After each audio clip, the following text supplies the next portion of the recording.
आज हम लोग एक नया चैप्टर स्टार्ट कर रहे हैं जिसका नाम है सेलुलर रेस्पिरेशन। ये बहुत ही इम्पॉर्टेंट चैप्टर है और इसके अंदर बहुत सारे टॉपिक्स हैं, तो इसे एक लेक्चर में ख़त्म करना आसान नहीं होगा, इसलिए हम लोग इसको 3 या 4 लेक्चर में फिनिश करेंगे। लेकिन आज का जो लेक्चर है वो बहुत ही इम्पॉर्टेंट है, क्योंकि इसमें हम लोग बात करने वाले हैं बेसिक्स ऑफ सेलुलर रेस्पिरेशन। अगर आप ये समझ जाते हैं तो आप पूरे प्रोसेस को समझ जाएंगे, और पूरे प्रोसेस को समझ जाएंगे तो कोई भी क्वेश्चन जो एग्ज़ाम में आते हैं उसको आप इजीली सॉल्व कर सकते हैं। तो आप लोगों से रिक्वेस्ट है कि प्लीज़ इस वीडियो को एंड तक ज़रूर देखें। जब हम सेलुलर रेस्पिरेशन की बात करते हैं तो इसमें 2 वर्ड आता है, सेलुलर एंड रेस्पिरेशन। रेस्पिरेशन को हम जनरली क्या समझते हैं? Inhalation of oxygen and exhalation of carbon dioxide, यानी कि ऑक्सीजन का अंदर लेना और कार्बन डाइऑक्साइड का छोड़ना। लेकिन अगर हम सेलुलर रेस्पिरेशन की बात करते हैं तो यहाँ पे हम अपना जो फोकस है वो सेल पे फोकस कर रहे हैं। तो सेल जो है वो क्या कर रहा है, ये अगर सेल है तो ये ऑक्सीजन ले रहा है बाहर से, ठीक है। अब ऑक्सीजन सेल अंदर ले रहा है तो इसका पर्पस क्या है? तो सबसे पहले ये समझना है कि ऑक्सीडेशन जो होता है वो क्या होता है, कैटाबॉलिक प्रोसेस है। जहाँ पे भी ऑक्सीडेशन होगा वो कैटाबॉलिक प्रोसेस होगा। तो जब ऑक्सीजन सेल के अंदर आता है तो सेल के अंदर जो ऑर्गेनिक मॉलिक्यूल्स होते हैं in the form of carbohydrates, fats and proteins, उनका ऑक्सीडेशन होता है, और ऑक्सीडेशन प्रोसेस में एनर्जी रिलीज़ होती है, और वो जो एनर्जी रिलीज़ हुआ है उसको सेल यूटिलाइज करता है to perform different metabolic processes, ठीक है। तो सेलुलर रेस्पिरेशन में यही होता है। अब हम बात करते हैं कि जो सबस्ट्रेट का ऑक्सीडेशन हो रहा है, तो हमने बात किया आपको कार्बोहाइड्रेट्स का, फैट्स का एंड प्रोटीन्स का। ये 3 ऑर्गेनिक मॉलिक्यूल्स है जिसका ऑक्सीडेशन होता है। लेकिन सेल जो है सबसे पहले कार्बोहाइड्रेट को यूटिलाइज करता है। अगर कार्बोहाइड्रेट इनफ अमाउंट में नहीं है तो फैट को यूटिलाइज करेगा, और अगर ये दोनों नहीं है तभी वो प्रोटीन को यूटिलाइज करेगा, ठीक है। तो कार्बोहाइड्रेट में अगर हम इसको, क्योंकि ये कम्प्लेक्स पॉलीसेकेराइड है, तो इसको जब ब्रेक होता है तो ब्रेक करने के लिए जो एंजाइम यूज़ होती है वो है एमाइलेज प्लस माल्टेज। ये दोनों एंजाइम जब यूज होती है तो क्या बनता है, ग्लूकोज। उसी तरीके से अगर फैट को ब्रेक करना है तो बॉडी में क्या है, लाइपेज है। लाइपेज एक फैट डिग्रेडिंग एंजाइम है। ये जब फैट को ब्रेक करेगा तो क्या बनेगा, फैटी एसिड प्लस ग्लिसरॉल। और प्रोटीन को ब्रेक करने के लिए जो एंजाइम है वो क्या है, प्रोटीएज। और प्रोटीन जब ब्रेक होगा, यानी कि पेप्टाइड बॉन्ड ब्रेक होगा, तो क्या बनेगा, एमाइनो एसिड्स।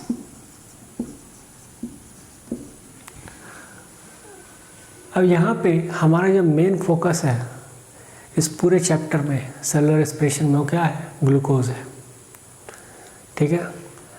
वैसे हम नेक्स्ट चैप्टर में ग्लाइकोलाइसिस पढ़ेंगे तो कंप्लीट पूरी तरह से पढ़ेंगे, लेकिन यहाँ पे मैं थोड़ा सा ओवरव्यू दे रहा हूँ कि ग्लूकोज कन्वर्ट होता है ग्लूकोज 6 फॉस्फेट में, और फिर बहुत सारे स्टेप्स के बाद ये बनाता है DHAP plus G3P, dihydroxy acetone phosphate and glyceraldehyde 3 phosphate, ठीक है। फिर जब फर्दर इसका डिफरेंट स्टेप्स में जो फाइनल प्रोडक्ट है वो ग्लाइकोलाइसिस का, वो क्या है, पायरूवेट। पायरूवेट, और इसको हम पायरुविक एसिड भी बोल सकते हैं। अब पायरूवेट का फर्दर ऑक्सीडेशन होता है और ये बन जाता है acetyl coenzyme A. Acetyl coenzyme A बन जाता है। अब एसिटाइल कोएंजाइम ए जो है ये फिर इंटर करेगा TCA साइकिल पे, ट्राई कार्बोक्सिलिक एसिड साइकिल, जिसको साइट्रिक एसिड साइकिल भी बोल सकते हैं। और TCA साइकिल से जो रिडक्टिव प्रोसेस प्रोडक्ट्स हैं NADH2 और FADH2, वो इंटर करेगा ETS साइकिल में, इलेक्ट्रॉन ट्रांसपोर्ट सिस्टम में, ठीक है। और फाइनली ये carbon dioxide plus water plus energy release करेगा। ये तो हुई कार्बोहाइड्रेट की बात, यानी कि ग्लूकोज की बात। अगर हम फैटी एसिड एंड ग्लिसरॉल की बात करते हैं तो इसमें दो कंपाउंड है, fatty acid and glycerol. Glycerol जो है वो वेरियस स्टेप्स के बाद वो कन्वर्ट हो जाता है DHAP में, और फिर वो इंटर कर जाएगा इस साइकिल में, यानी कि DHAP से फिर पायरूवेट बनेगा, फिर एसिटाइल कोएंजाइम बनेगा। अब फैटी एसिड जो है ये डायरेक्ट बनाता है acetyl coenzyme A through beta oxidation. Beta oxidation के थ्रू जो फैटी एसिड है वो एसिटाइल कोएंजाइम ए बनाता है। अब ये जो फैटी एसिड है ये भी कार्बोहाइड्रेट में ब्रेक कर सकता है, फॉर्म कर सकता है। फैट से भी कार्बोहाइड्रेट बन सकते हैं। तो फैटी एसिड अगर बहुत ज़्यादा है बॉडी में, तो अगर वो कार्बोहाइड्रेट में कन्वर्ट करना है तो क्या होगा, वो एसिटाइल कोएंजाइम तो बना दिया, अब इसके बाद वो जाएगा ग्लाइऑक्सिलेट साइकिल में।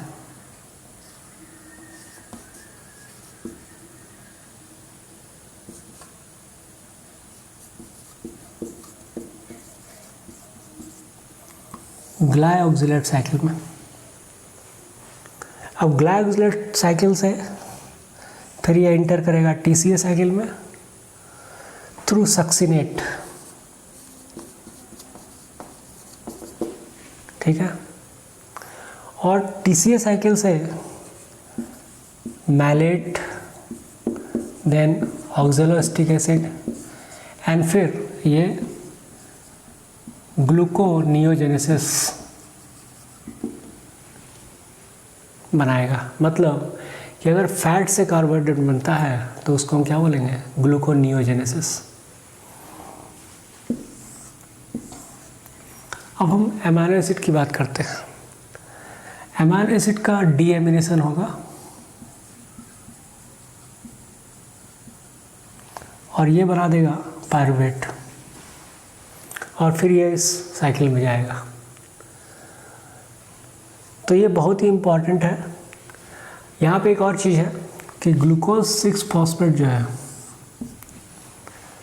ये अगर फर्दर ग्लाइकोलाइसिस पाथवे में नहीं जाता है तो वो कहाँ जाएगा, PPP में, पेंटोस फॉस्फेट पाथवे में। यानी कि अगर पेंटोस फॉस्फेट पाथवे चल रहा है तो कोई भी ग्लाइकोलाइसिटिक साइकिल नहीं चलेगा, कोई भी TCA साइकिल नहीं चलेगा, और कोई भी ETS साइकिल नहीं चलेगा। ये एक अल्टरनेट पाथवे है। और ये क्यों होता है, ये इसलिए होता है क्योंकि PPP जो है साइकिल वो डिवाइडिंग सेल्स में होता है, जहाँ पे रिक्वायरमेंट होती है DNA की, RNA की, कोएंजाइम ए की, NADP की, उनको फॉर्म करना रिक्वायरमेंट होता है सेल की बहुत ज़्यादा क्वांटिटी में। तो उसको बनाने के लिए पीपीपी की ज़रूरत होती है, पीपीपी साइकिल। ठीक है, तो इसका एक ओवरव्यू देते हैं हम।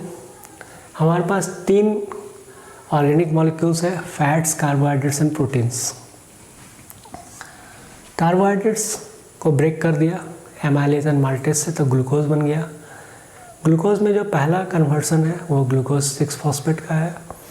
फिर ये DHAP and G3P बनाता है। The end product of glycolysis is pyruvate. ठीक है, पायरुवेट का ऑक्सीडेशन होगा, एसिटाइल कोएंजाइम में बनेगा। एसिटाइल कोएंजाइम में TCA साइकिल में चला जाएगा। TCA साइकिल फिर उससे जो रिडक्टिव प्रोडक्ट्स हैं जैसे कि NADH2 और FADH2 वो चले जाएंगे ETS में, और फिर carbon dioxide water plus energy release होगा। ठीक है, अब फैटी एसिड की बात करते हैं। तो फैटी एसिड अगर फैट को ब्रेक करते हैं तो लाइपेज एंजाइम यूज़ होता है, जिससे फैटी एसिड एंड ग्लिसरॉल बनता है। ग्लिसरॉल जो है वो इंटर कर जाएगा इस साइकिल में, मेन साइकिल में, through DHAP, and fatty acid जो है वो बीटा ऑक्सीडेशन के थ्रू एसिटाइल कोएंजाइम में बनाएगा। और अगर फैटी एसिड को कार्बोहाइड्रेट में कन्वर्जन करना है तो वो किसके थ्रू जाएगा? Glycolysis cycle. ये भी क्वेश्चन आता है आपको कि ग्लाइकोलाइसिस साइकिल का पर्पस क्या है। तो ग्लाइकोलाइसिस साइकिल का पर्पस है ग्लूकोनियोजेनेसिस, यानी कि फैट से कार्बोहाइड्रेट बनाना। ठीक है, अब सब आप देख रहे हो कि एक दूसरे से सभी रिलेटेड है। प्रोटीन की अगर बात करते हैं तो प्रोटीन एंजाइम से अमीनो एसिड बन गया, इसका डीएमिनेशन से फिर ये पायरुवेट में आ गया, यानी कि जो मेन ये स्टेप्स है सब इसी में एंटर कर रहे हैं। ठीक है, तो अगर आप ये समझ गए हैं तो आप पूरे सेलुलर रेस्पिरेशन का 50% आपका कंसेप्ट बन गया है। अब हम लोग बारी बारी से glycolysis, link reaction, Krebs cycle and ETS electron transport system पढ़ेंगे। और मेरा ये दावा है कि आप किसी भी तरह क्वेश्चन को सॉल्व कर सकते हैं। ठीक है, थैंक्स फॉर वॉचिंग।